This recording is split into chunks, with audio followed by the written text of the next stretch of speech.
What's going on, everybody? So I'm going to be giving you guys some tips on growing your bucket garden, right? So maybe you haven't grown a bucket garden before and you're wanting to get started. So let's go ahead and get into it. Now, my own first personal garden that I ever started was on the balcony, and all I had was pots and buckets, okay? Now, you can see where we have our buckets, right? Um, we've got different pepper varieties here. We even have a cabbage back there growing. We've got some okra. We've also got some basil and tomato growing in the same pots. And then if I swing it over to this side, you can see we've got some lettuce in buckets with broccoli, right? So this is our broccoli here, and this is our lettuce. We've got a couple of pots of those. Now at the bottom, we've got potatoes growing. Now, some of you are probably asking, well, why do you have the broccoli and the lettuce growing in the same pot? Well, let's go ahead and talk about that first. Okay.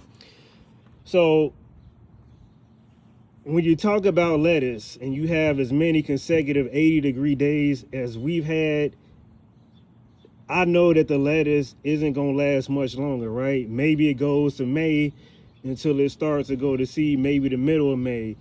Either way it goes, by the time the broccoli really starts to move, the growing season for the lettuce is going to be over with. Now, in fact, I could grow 4 different lettuce in a 5-gallon grow bag like these, or a 5-gallon bucket like this. And then I can grow 2 broccolis in a 5-gallon bucket or grow bed as well. Okay, so that's something that I kind of wanted to throw out there too, is, you know, you can use more of the space than you think you can. Now let's go ahead and really get into the tips, okay? Now, the first thing I want to talk about, and this is all coming off the top of my head, is the sort of soil you're going to use. So for me, I like to either use potting soil or some sort of loose soil, really loose compost that can retain moisture, okay? Now, the particular compost that I'm using, I got it from a local nursery, and it retains a lot of moisture. Now, what you'll tend to find is if you buy compost in different bags, for example, it can be hit or miss, and it can dry out really quickly. So you got to keep an eye on that. Now, in that case, you can do a couple of different things. So you could mix your compost with some peat moss. Peat moss helps retain moisture. Or what you can do is you can mulch them really good. But from what I've learned is, unless you have a thick layer of mulch, maybe it's wood chips, some people may use some sort of sawdust or leaves or grass. If it's not extremely thick, it's not going to retain the moisture and keep the compost dry. Okay. Also, the way my house is positioned, right?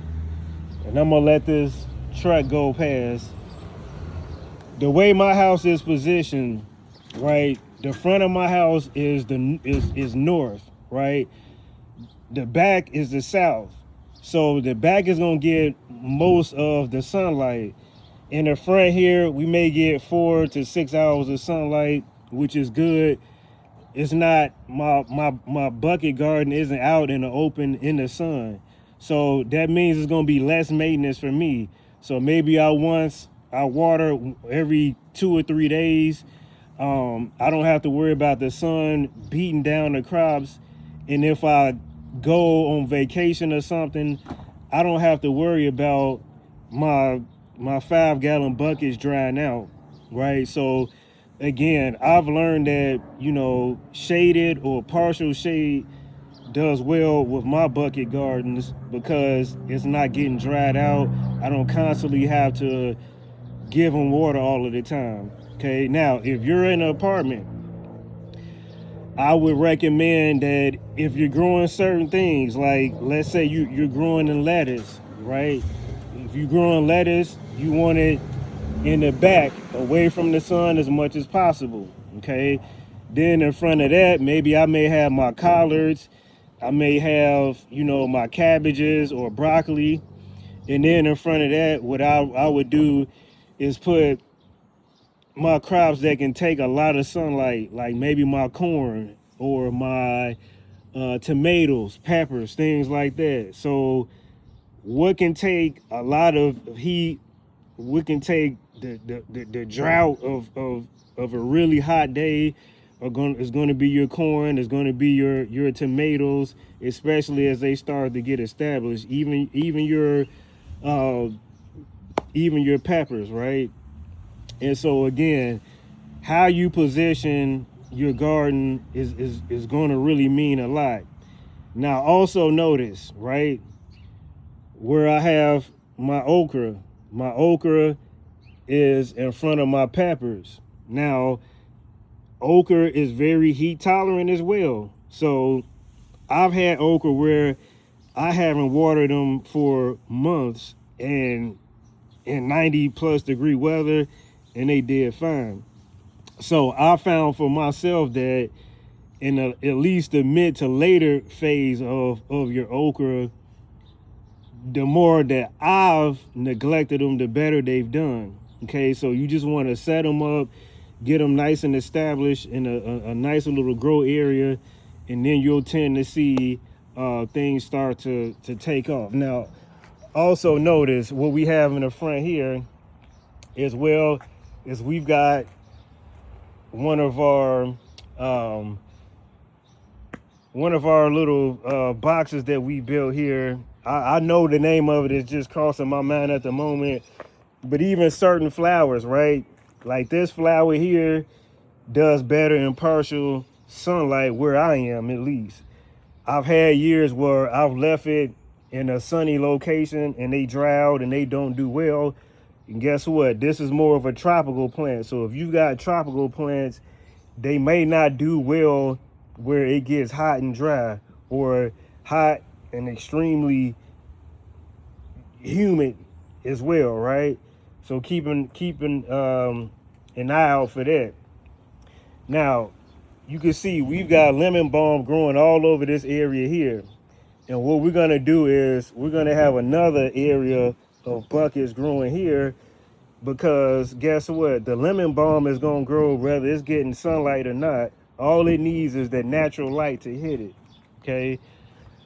So again, I just wanted to give you guys some tips on, starting your bucket garden.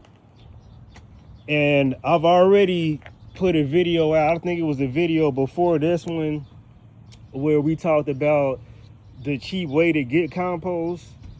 And again, if you go to a local nursery, you may have to check a couple of them out to see who has the better quality, right?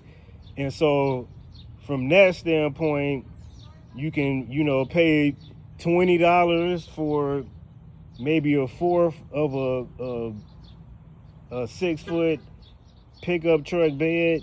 For me, I pay $80 for a full, right? A full 6-foot pickup truck bed worth.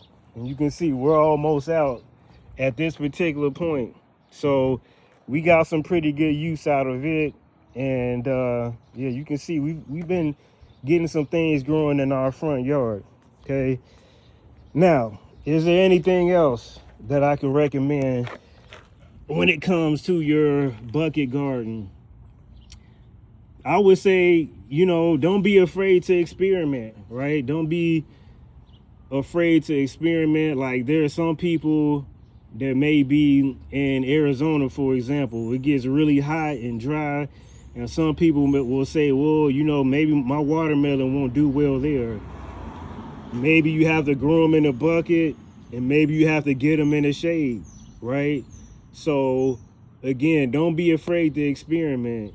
If you're in Minnesota, if you're in Canada, a lot of people won't even try to grow bananas, but in fact, people are actually getting bananas all the way up in Canada because guess what? They're exploring, right? They're taking the initiative to kind of figure out not exactly what they can grow, but how they can make it grow, right? Even if it's tropical, even if it's lemons or oranges or whatever it is, people are growing all of those in buckets and sometimes in the ground, even all the way up in Canada, right? So just explore, experiment with different things, and try to figure out a way to get things to grow that you want to grow no matter what your climate is, okay? So I just wanted to come in, check in with you guys. We'll be doing a live sometime this week. I don't know if it'll be tomorrow. Maybe it'll be later today. I don't know. Tomorrow's my birthday, so it won't be tomorrow. But either way it go, we'll figure it out. Appreciate you guys. Peace.